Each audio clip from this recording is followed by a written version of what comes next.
அண்ணன் எடப்பாடியார் ஆட்சி வந்ததுன்னா 100 நாள் வேலை வாய்ப்பு திட்டத்தை 150 நாளா உயர்த்தி தரேன்னு சொல்லி வாக்குறுதி கொடுத்திருக்காரு. குடுக்கறேன்னு சொல்லி இருக்கிறாரு. கொடுத்தா ரொம்ப யூஸ்ஃபுல்லா இருக்கும்.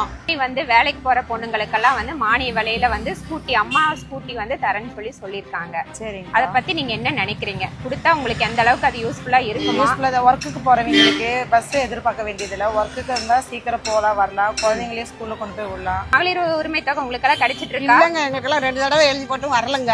வரல, வாங்குறது இல்ல. இப்ப நீங்க வரலங்க. எடப்பாடியார் ஆட்சி வந்துருச்சுன்னா 2000 ரூபாயா உயர்த்தி தரேன்னு சொல்லியிருக்காரு உரிமை தொகையை. ஆமாங்க. அதை பத்தி நீங்க என்ன நினைக்கிறீங்க? ரொம்ப சந்தோஷம் தாங்க. கொடுத்தா எங்களுக்கு யூஸ்ஃபுல்லா இருக்கும்ல. மாசம் மாசம் கொடுக்கறது ஒரு வீட்டு வாடகைக்கு சேர்த்து போட்டு கொடுக்கறதுனாலும் உதவும்ல எங்களுக்கு.